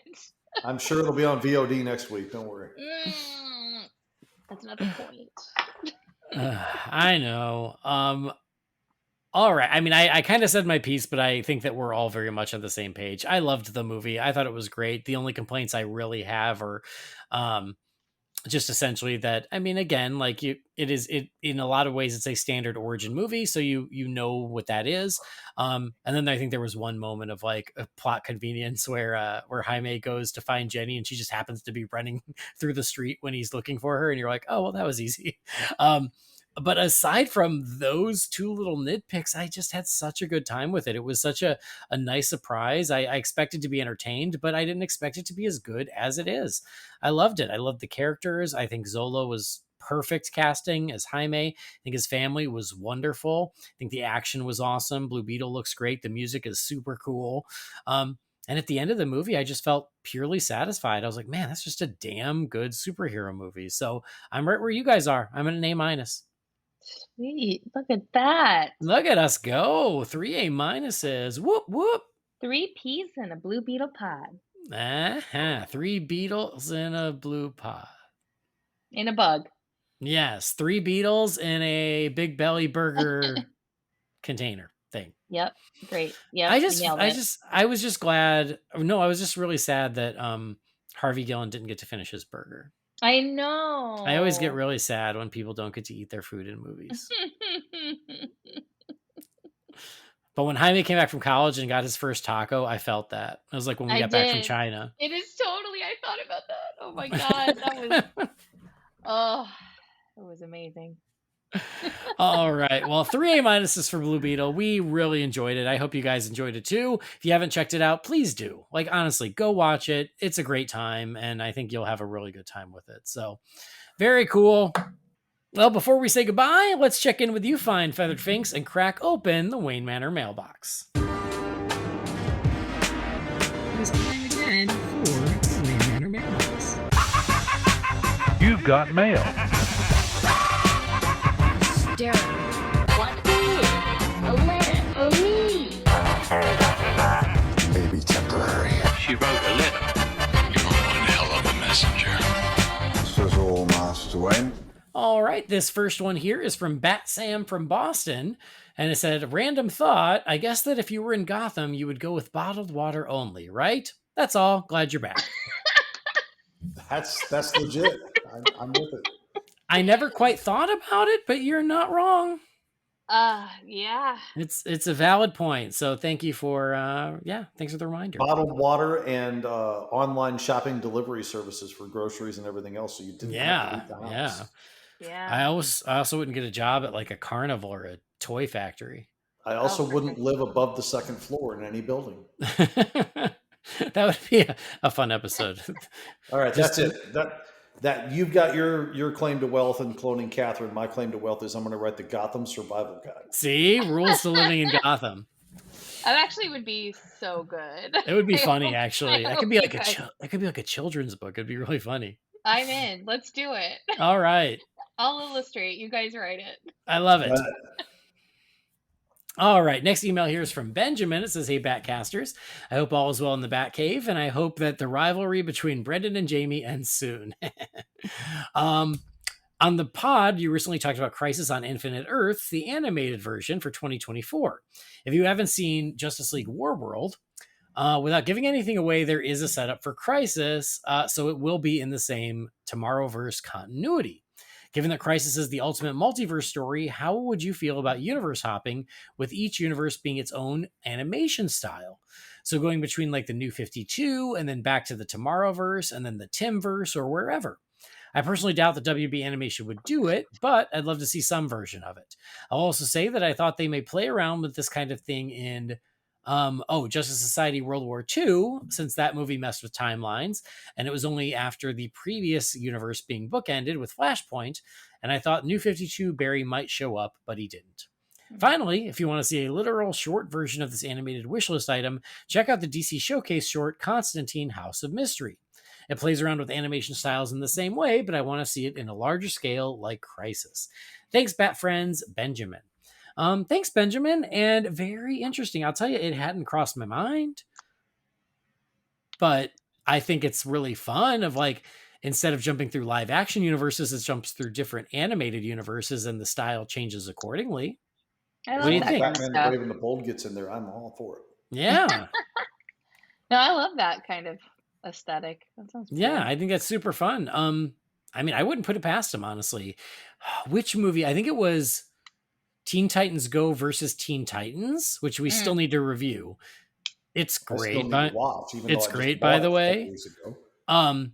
Not to give anything away, but that one does this a little bit too, because they're already mashing up two different shows. They also have nods to other styles, and it was really fun. So I hope they do the same thing with Crisis. Nice. Yeah. All right, next message is from Cam Stewart. It says, "Hey, Holy BatCast, quick question. I want to be clear, I love the Flash movie. But that being said, do you think that James Gunn saying that it was going to reboot the DCEU into the DCU was just him trying to get more people to watch it? And do you think it would have helped if the new universe was teased more? Granted, no one in the universe is cast yet, and I ask because it didn't really reboot the universe. Honestly, it left more questions than it answered. The George Clooney cameo at the end confused me, and I think it wasn't needed. I'm all for James Gunn's new DCU. I just wish they would have teased it. Love the show, Cam." Thanks, Cam. What do you think, Catherine? Do you think the Flash should have teased the new universe more and it would have been better received? No, but I do feel very validated that several of your listeners were as confused as I was with the George Clooney cameo at the end of that. No, I think if I go back to our episode where we talked about it, I think the only thing I wish for that movie is that it had ended before that cameo and left the opportunity to continue this universe or not. Mm-hmm. All right, Jamie, what do you think? I don't think it would have necessarily helped its reception or box office or anything like that. And I don't know how you would have done it unless you're like teasing a new universe on the horizon in silhouette or something. Because again, as he mentioned, there's no casting or anything. So unless you're just literally introducing all your casting right there and drop the bomb on everybody, I don't see how that necessarily benefits the film. I don't think it would have. I think it would have hurt the greater universe. It maybe would have boosted it a little, but I mean, unless exactly what you're talking about, Jamie, if it had been the entire casting for an entirely new slate, it would have probably boosted box office just by word of mouth that was revealed. But I don't think we would be in a good spot if that was the film that did it. Yeah, I mean, I will say when we saw it, I did expect it to at least set some sort of new status quo, and I think that the movie intentionally sidesteps that. Yeah. Because there were things that they still hadn't decided yet. So they decided to just leave it vague and up in the air. So that way, if they wanted to, they could continue with Ezra, or they could continue with Gal or Jason. And honestly, we're hearing conflicting reports about Gal, and who knows what will happen with Momoa. So like, I think that they intentionally left it vague for that reason. Would I have liked a little firmer landing where they know where they were going? Sure. I think that would have been nice. But again, just the reality of it is a lot of that stuff hadn't been determined yet. I will agree. I think the George Clooney cameo was fun. It was cute. It made me laugh. But yes, I think it just caused more confusion than was. I just feel like people are reading way too much into that. Oh, 100%. I think that's exactly true. Because just like you, from the minute it happened, it gave me a chuckle because I thought, okay, nice nod, let him come back, just, get that 5 seconds or not even 5 seconds of screen time. And, it's a nod to another Batman, and they were just having a good time. That's all I ever took it as. I never once questioned to myself, oh my God, are they going to bring Clooney in as the mainstream Batman now since Keaton's gone? I never even crossed my mind as a possibility. Mm-hmm. But apparently a lot of people were confused by that. Yep. I agree. All right. Next message is from Joel Haas. It says, hey guys, a couple of things came to mind while listening to the recent casts. Number one, episode idea. As we just had Andy's birthday and then Halloween season and then the holiday season, I was thinking about what would be a great Bat Day for each of you. So the episode suggestion is for each of you to draw up a Bat Day for one of the other guys rather than coming up with your own. So like watch this episode and then this movie and then read that and then fight crime and then watch that episode, etc. After all this, send Brendan to Movie World. Is that okay? That's fine. So like a regular Sunday for Brendan. After all this time together, I bet you could give each other some fun, eclectic Bat Days. Number two, Andy, are you going to build that Lego Batmobile? I would also like to know if you're going to build that Lego Batmobile. I triple dog dare you to unbox that thing and put it on a shelf about 2 feet tall so the toddler can reach it. Well, triple dog dare you. Therein lies the problem. I absolutely want to build it because it's so cool, and I loved building my Batwing that I'm looking at right now. I just don't know where I'm putting it once it's together. I mean, that was a pretty, you had that on the floor of your office for a week. Yeah. Was that before Harley was born? Yes. I think it was. I mean, you couldn't do it now because she would immediately go in there and take all the pieces. Well, I mean, it's just as long as I kept the door closed. But again, once it's together, I just don't know where it goes. If I can just interject here and tell you a story about a friend of mine who bought the Lego Super Star Destroyer, which is freaking enormous. Yeah. It took him literal weeks to assemble this thing. And he had it on top of his entertainment center where his TV was in his living room. And then he got married and he had a couple of kids. And then I went down into his basement because I couldn't find his Super Star Destroyer. It's on his pool table now. And then I went over to his house a couple months later and I'm like, where's the Super Star Destroyer? Where'd it go? He's like, I had to lock it in that closet back there. I can't even look at it because every time I turn around, the kids are pulling other pieces off of it. I'm like, all right. So just putting that out there for you guys. So yeah, I mean, noted. That's probably how big is it? Would it fit in the shelves downstairs? Well, I think to Janie's point, it's like 2 feet long. Yeah, it could fit on the shelves downstairs, maybe. All right. Top. I think we should spend the rest of the episode, honey, talking about all the options in our house where it can go. Yeah, I'm looking around in the living room down here. Thank you. Anyway, to answer your question, Joel, yes, I will once I figure out where it's going. Maybe when Harley's old enough, you guys do it together. Oh, maybe. That's a no. I mean, well, just because by the time she's old enough to actually do it with me, that's at least another 6 to 8 years. Andy's about to turn into Will Ferrell in the Lego movie. Yeah. If we lived in the Midwest and we had a basement, this would be easy. I'll tell you what, you build it, you send it to me. I'll take care of the rest. That sounds like a great plan. Perfect.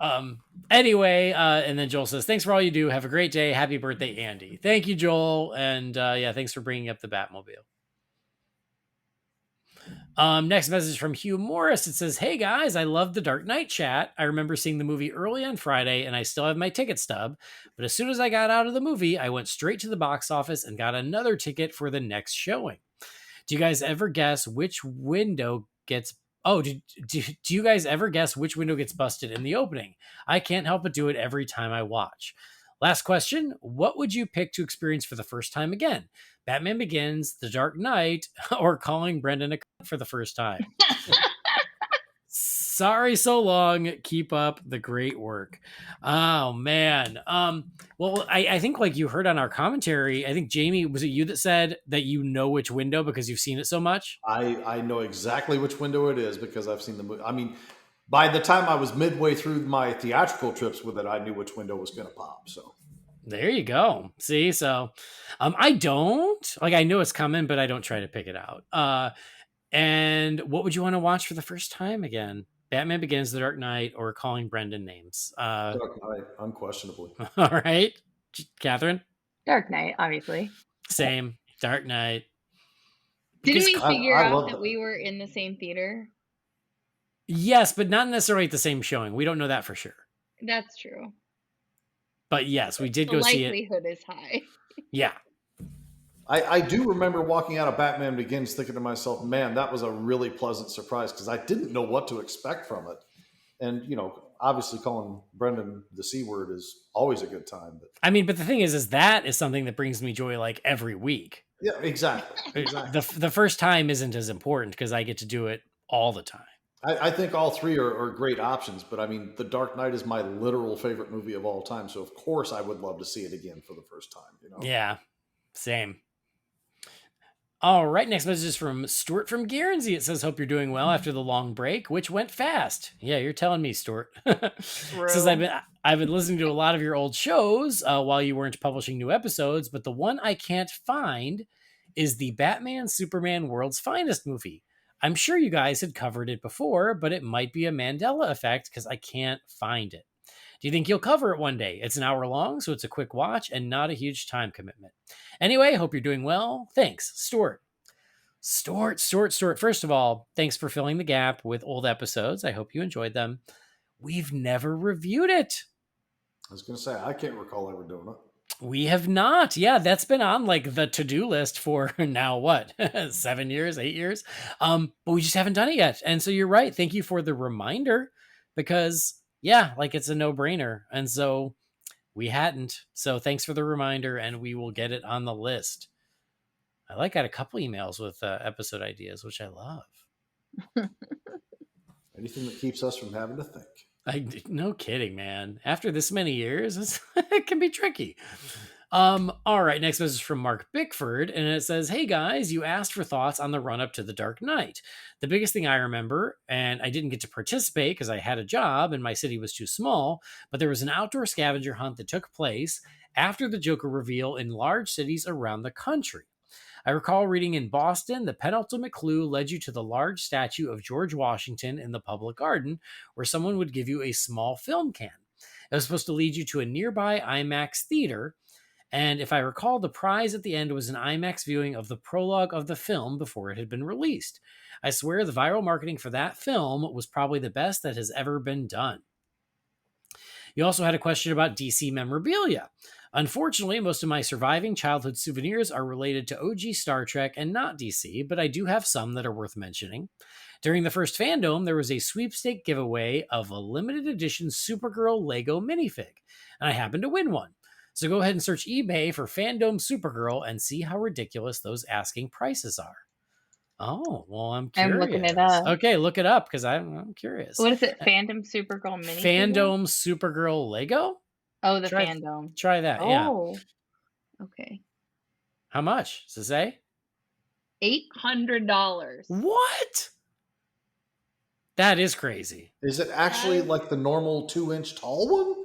Yeah, it's not like one of the giant ones or something. No.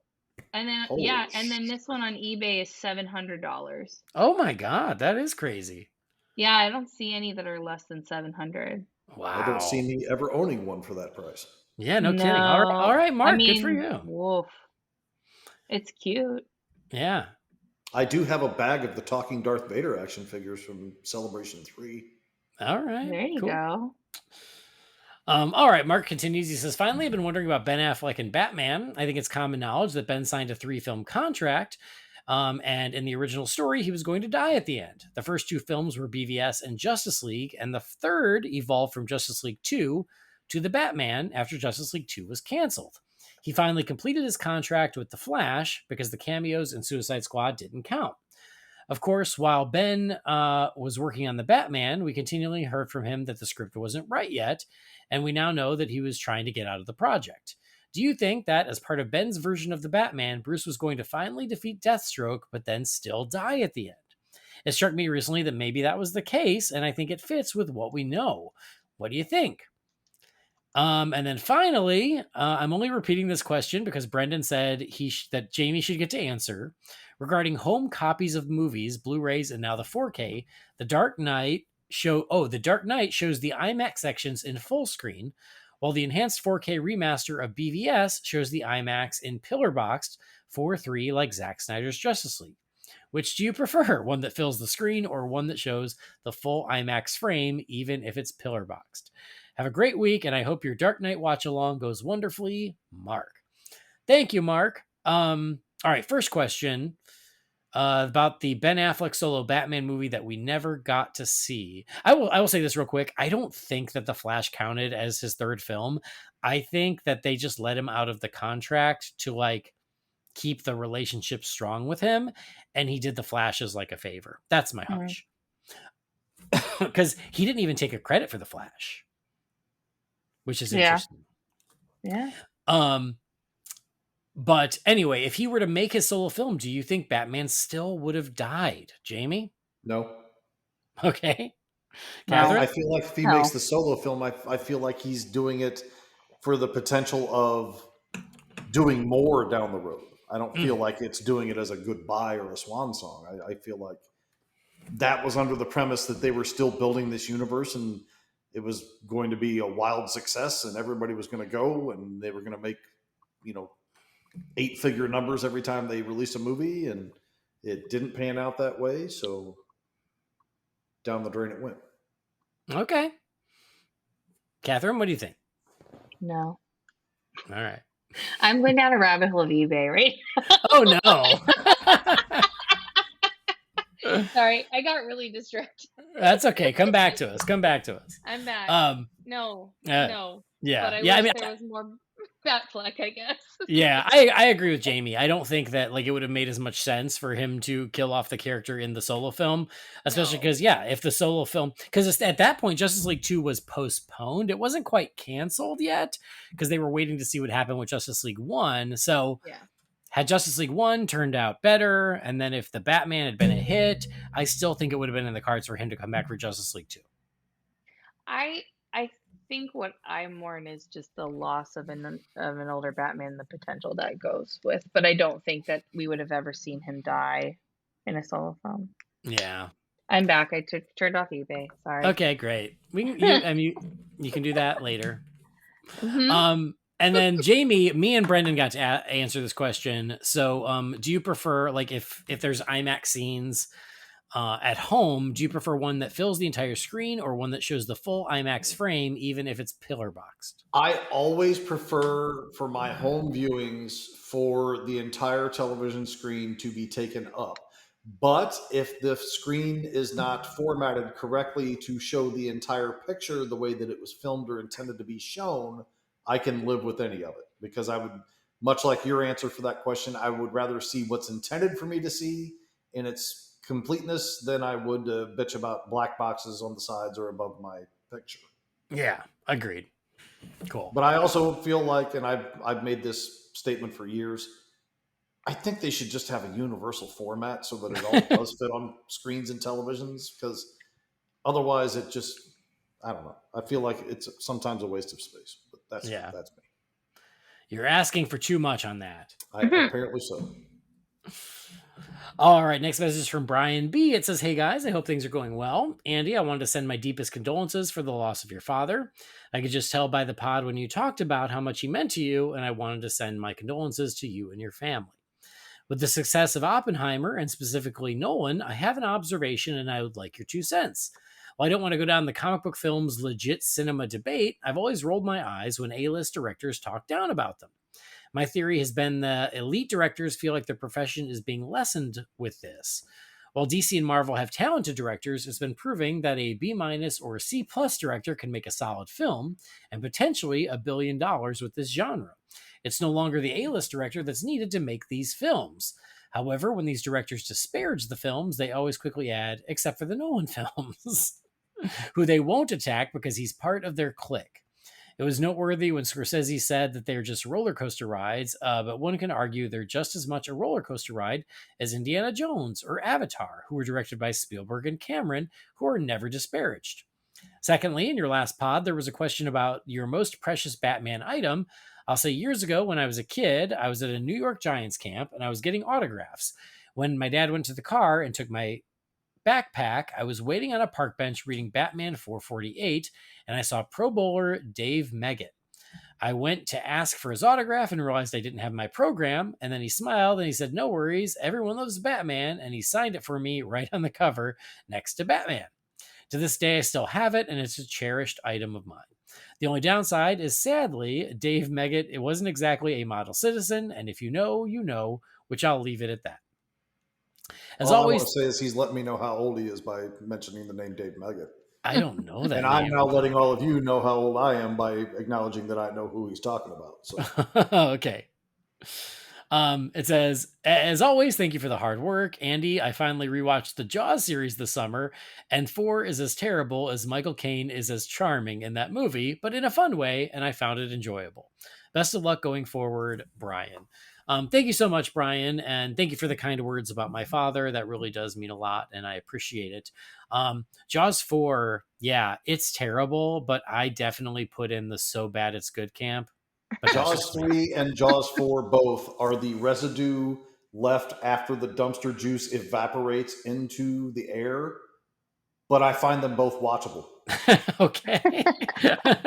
I mean, yes, like the crazy thing is Jaws 4, that was the one that was quote unquote new when I was a kid. So I watched that one a lot and I didn't know it was bad. I just was like, yeah, it's Jaws. It's great. And then it wasn't until I was an adult and I rewatched it. I was like, oh man, this is insane. But again, I kind of like the insanity, even though it's terrible. All right. Question. I guess it's about, certain directors disparaging the comic book genre with the exception of Nolan. Catherine, any thoughts on that? I don't think it's fair. I mean, like, I feel like a good director with decent material should be able to make a great film regardless of genre if they're a good director. If they're not a good director and they make garbage, or like I don't feel like there should be such classism when it comes to Yeah. directing and genres. I think that that's like so overly elitist, and I mean, look at the people that are saying it. So that's it. Okay. Jamie, thoughts? I just feel like it's the trendy topic that people want to be addressed, and people can make it say whatever they want it to say in the answers, the Scorsese quotes and all that other stuff. But I mean, horror was looked down upon as a less than genre. Yeah. Comedy has been looked down as a less than genre. I just feel like the comic book and superhero thing is just the current wave of that. Yeah. And Catherine's dead right. I mean, a great movie is not limited by any boundaries. There are great comedies. There are great superhero films. There are great comic book films. There are great horror films. There are terrible freaking period dramas. There are terrible freaking war movies, terrible freaking westerns. I mean, it's just a genre does not make or break the film. The quality of the film is what ultimately does it regardless. And that is why The Meg is the greatest film ever made. Preach. From the director of National Treasure. Yeah. Yeah, the first one, not the second one. Yeah. I mean, I agree with you guys, and I do think it's unnecessary, and I think in a lot of ways the answer is in the question, which is no one proved that wasn't the case, and you would think that that's all you need to go, these people are making movies just like ours. Just because the subject matter is different, and it might not be the movie I would make, it doesn't make that movie any less valid. And we talked recently on, I think it was on the Dark Knight episode, where I made a letterbox list while I was on the toilet of my favorite movies of all time. And like, when I look at it, there's comedies in there, and there's a lot of action movies, and a lot of superhero movies, and a lot of horror movies, and a lot of animated movies. And they're all my favorite movies, and genre does not determine that. The quality of the movie does. So yeah, I wish that, again, like, it's a lot. I think it's a lot of baiting that's happening. Like when someone's sitting down with Scorsese and they're like, yeah, but what do you think about these superhero movies that make more money than your movies? And it feels like baiting to get them to say something, Yeah. because then tomorrow everybody can run the headline of Martin Scorsese says that superhero movies are nothing but theme park attractions. I love theme park attractions, so I don't have a problem with it. But yeah, Adversely, I think James Cameron wants to shit on absolutely everything, whether somebody asks him a question or not. So. Well, so anyway, the point is, I feel like there's also blame to go around with, the baiting questions to just try and get a soundbite to run. But yeah, I feel like every genre is absolutely legit, and these people get to make movies, and it's what we all wish we could be it. So yeah, the classism within that is disappointing, and you hope they'll get over it. Yep. It's also art, so it's subjective, For sure. Yeah. People can stare at a blank canvas and be like, oh my God, this is the greatest thing ever created. And most people would be like, what the fuck is this? I know. And I've been to the modern art wing of the Chicago Museum of Art. I know. I was like, wait a minute, we went there. That was such a weird. Here's a canvas with a date painted on it. Oh wow, great job. Not as exciting as some of the other stuff. I like the booby pictures. Those are good. I know you do. Yeah, those are highlight. You're a booby guy. Boobs are cool. Yeah. Look, it only took us like almost an hour and 40 minutes to talk about boobs. Well, there's a little something for everyone, just like in Blue Beetle. Hey. All right, we got one last email. Oh my God, I thought we were just gonna do a couple, but look at us, we're doing it. This is from Charlie. It says, "Hey, I have your commentary on of The Dark Knight as I write this, and I'm enjoying it a lot. I love this movie. When I think of this movie, it is the small, tiny details in the movie that make me love it so much. The action, the chases, the music, the visuals, the sound. In the opening, I loved hearing the music under the sounds of the window breaking, and the lines going from building to building is a personal favorite. The acting, every actor, no matter how small, gives a great performance. You can see and feel that everyone is giving it their best, which is why Heath Ledger's performance is even so much more amazing. Every small detail he does is something to be seen. I watched it so many times, and when I know the Joker is going to be on, I give it my full attention. I try to find anything I might have never noticed before, and sadly, I haven't found any. We really missed out on a great actor. Is he this generation's James Dean? I have one slight issue with the movie for a long time, and it was that the Wayne Tower is a different building. Ha! I said that. But then it hit me. I work for a large company that has more than one headquarter building in the same city, so it's very possible that a company as big as Wayne Enterprises would have more than one building. Sound, DeGenova. Well, thank you, Charlie. Thanks for sharing your thoughts about the movie. I'm glad you enjoyed to revisit it as much as us. And yeah, I'll accept that headcanon of like, there are multiple Wayne buildings in Gotham, and the main Wayne Tower was still being repaired, much like Wayne Manor in The Dark Knight is being repaired. Maybe the original Wayne Tower is also being repaired, which is why they're in the nondescript black building as opposed to the cool one from Begins. I was going to say exactly that, but Brendan interrupted me, so I didn't. He does that. He's such a... Oh, God, I hate him. All right, that's it for emails. Oh, my God, guys, we're caught up. Look at us go. Look at that. So proud.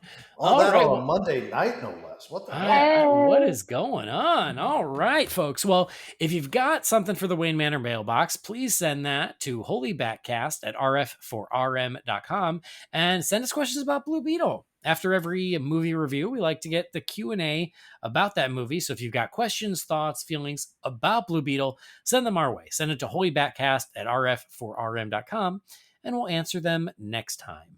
But guess what? We get to wrap this baby up and get ready for bed. So thank you all for joining us. And thank you, Jamie and Catherine, for joining us.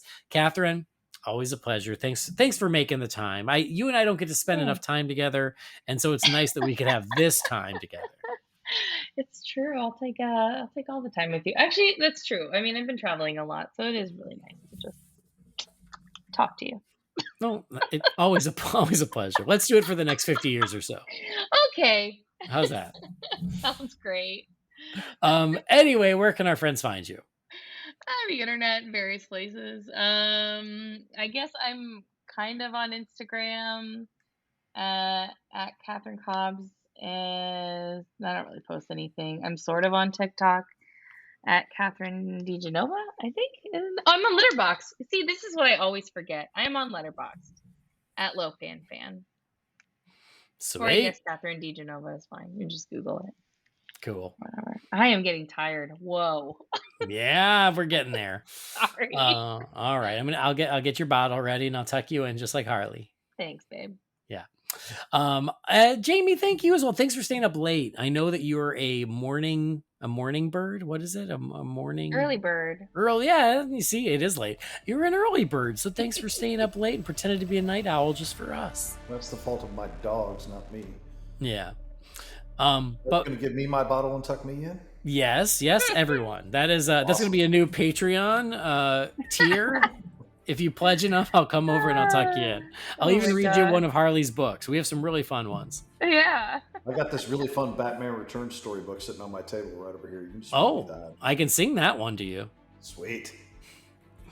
Anyway, where can we find you? Anywhere? I don't think really. You're kind of hiding now. It's just smart. Letterboxd under my name, Jamie Drewley. That's the place. That's the place to be. Yeah. Thank you, Hunter and Preston. Letterboxd is the lowest stress social media platform out there. I love it. I wish that was like the only no confrontation whatsoever. Yep. No one coming out of the woodwork to pick a fight for no reason. It's wonderful. And Catherine writes the best reviews. Like these people get into writing like paragraph, 2 paragraphs. Catherine's just in there with a line and out. I love it. Like I've read her whole Letterboxd like thing twice because it's so quick and it's wonderful. Thanks, Jamie. That was a great plug for my Letterboxd. What if there's an app, like, you know, like how there's the app of like, who's looking at your profile? It's like, who's reading your Letterboxd? And for Catherine, it'll be like, Jamie is number 1. Hunter is number 2. And I'm like living in number 3, bronze medal. I think the first one of hers I read, and Andy was like, have you read Catherine's Letterboxd stuff yet? And I was like, no. He's like, go read her one for Endgame. And I was like, what? He's like, just do it. And I was like, yes. Oh, and you guys will be friends forever now. That's true. She is my sister in Thanos. That's true. All right. Well, thank you both. I really do appreciate you. This was a lot of fun. And thank you to everybody out there for listening. Thanks for joining us. Hope you had a good time. We love it. Please do subscribe or follow the show wherever you get your podcasts. We do appreciate that. And if you like the show, something else that you can do that doesn't cost a penny, all it costs is about a minute of your day, is just rate and review us wherever you get your shows. That would be awesome. A 5-star review, a couple kind words, and you'd make our whole day. You can also, again, go to holybatcast.com and find Holy BatCast on Facebook, Twitter, Instagram, and YouTube. If you've got something for the Wayne Manor mailbox, that email again is holybatcast@rf4rm.com. Our theme music was created by the talented Gaurav Venkateswar. You can find his work at gvtunes.com. And don't forget to check out Manscaped. Go to manscaped.com and use that promo code BATSCAPED for 20% off and free shipping.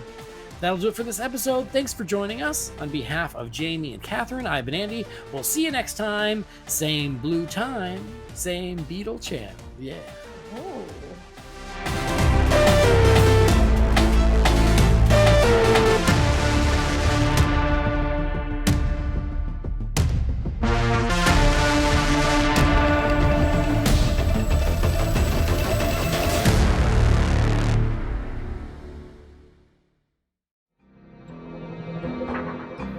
Holy BatCast is not affiliated with Warner Brothers or DC Entertainment. The views and opinions shared by the participants are theirs and theirs alone and do not represent the companies or organizations they happen to work for.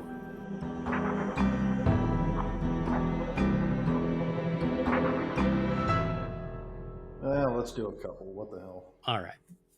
Thanks, Jamie. All right. I did that just for you, Catherine. If Took it was one just for the him- team. If it was Aw. just him, I'd have told him go to hell. But since you're here, and you, That sounds correct. It's hard to say no to Well. her. It's easy to me. she's so delightful. I Oh, I you're agree. That's why I married her. Jamie is my second biggest fan.